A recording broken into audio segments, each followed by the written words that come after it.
Muy buenas tardes. Para nuestro momento devocional de hoy, vamos a reflexionar en una hermosa historia del Antiguo Testamento que nos deja varias enseñanzas. Hubo una vez una mujer con una vida muy difícil. Era muy pobre y su esposo había fallecido, teniendo un hijo que alimentar. Esa mujer, de la que ni siquiera conocemos el nombre, nunca pudo haber imaginado que su historia figuraría en el libro más leído de la historia de la humanidad. Nosotros queremos hoy meditar en estos sucesos que muestran la misericordia del Padre Celestial y cómo el Espíritu Santo obra la fe en aquellas personas que escuchan su palabra y no se oponen a ella. Además, esta mujer cumplió un papel muy importante en los planes de Dios para conservar la vida de uno de los grandes hombres de Dios. En aquella época en que el pueblo de Dios eran los descendientes de Abraham, tal como el Señor lo había determinado, por su gracia eligió para esta tarea a una extranjera. Dios estaba castigando a Israel con una gran sequía por su idolatría, pues habían construido altares y estatuas dedicadas a los Baales, los ídolos de los países vecinos.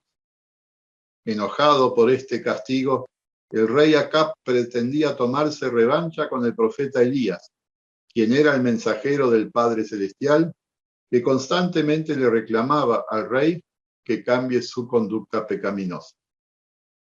Para salvar la vida del profeta, el Señor le ordena lo siguiente, según leemos en Primera Reyes, en el capítulo 17.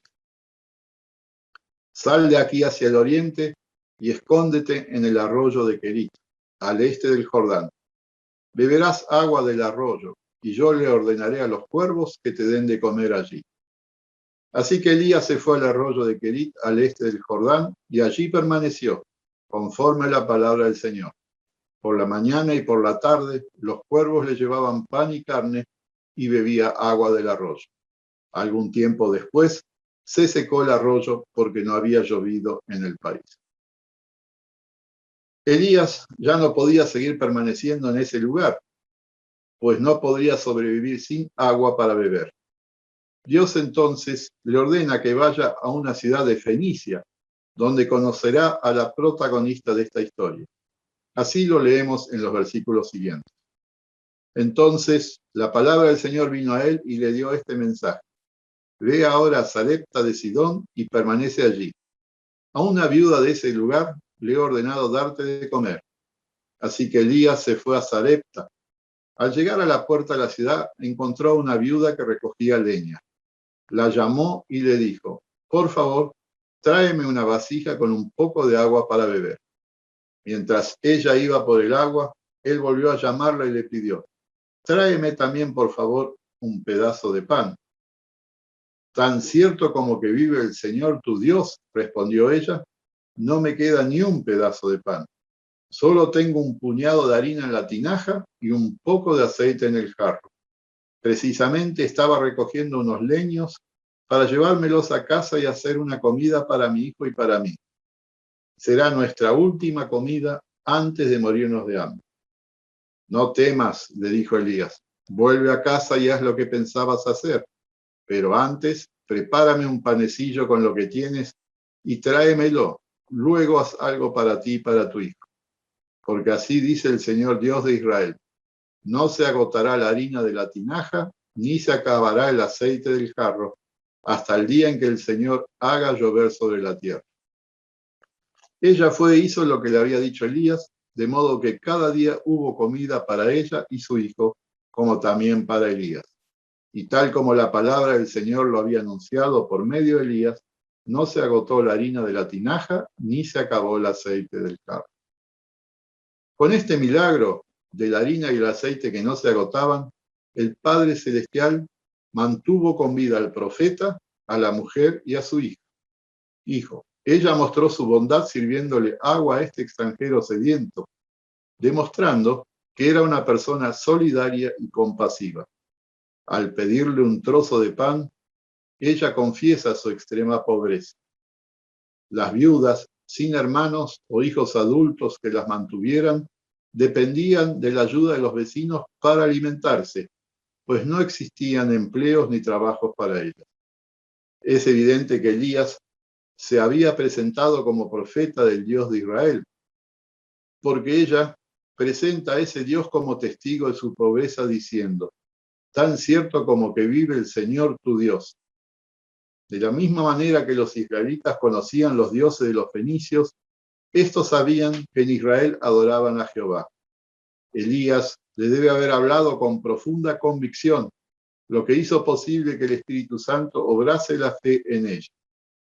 En el Apocalipsis, Jesucristo promete que Él mismo entrará en la vida de toda persona que le abra su corazón. Así dice en el capítulo 3, versículo 20. Mira, yo estoy llamando a la puerta. Si alguien oye mi voz y abre la puerta, entraré en su casa y cenaremos juntos. De la misma manera que Dios le dio la oportunidad de hacer el bien a esta viuda, siendo generosa y solidaria con lo poco que tenía, como ella reaccionó adecuadamente, la bendijo espiritual y materialmente. Quienes hoy en día actúen con generosidad y amor al prójimo, cuando el Señor les muestre oportunidades de hacerlo, si ya tienen fe, les será fortalecida, y si aún no creen, el Espíritu la creará en ellos. Jesús les enseñaba a los discípulos su deseo de que sean compasivos con todos los que están afligidos o desvalidos, según leemos en el Evangelio de Mateo, en el capítulo 25, en los versículos 35 a 40. Pues tuve hambre y ustedes me dieron de comer, tuve sed y me dieron de beber, anduve como forastero y me dieron alojamiento, estuve sin ropa y ustedes me la dieron, estuve enfermo y me visitaron, estuve en la cárcel y vinieron a verme. El rey les contestará: les aseguro que todo lo que hicieron por uno de estos hermanos míos más humildes, por mí mismo lo hicieron. Son muchas las oportunidades en las que el Padre nos pide que amemos como Él nos ama.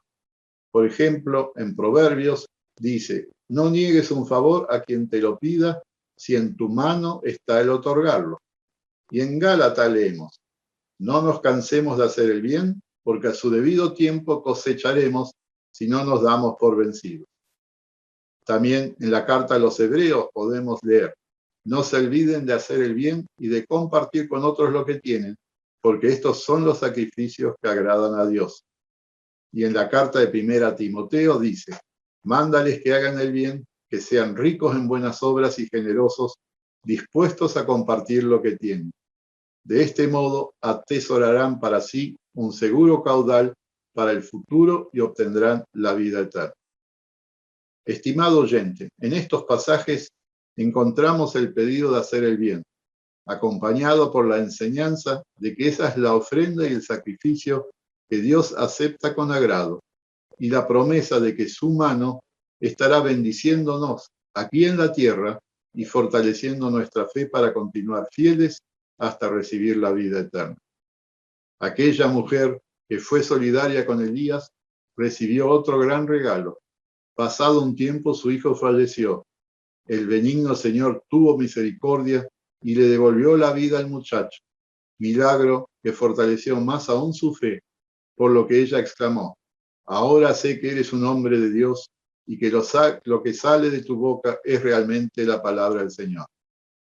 Vos también hacé el bien y confía que el Señor te recompensará en esta tierra y en los cielos por la eternidad. Amén. Oremos. Amado Dios y Señor mío, te doy gracias por tus dones y beneficios espirituales que por tu santa palabra nos concedes en esta peregrinación terrenal hasta el día en que me llames a la vida eterna.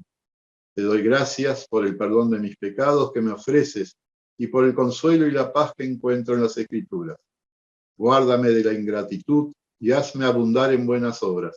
Protege a mis seres queridos de todo mal y peligro.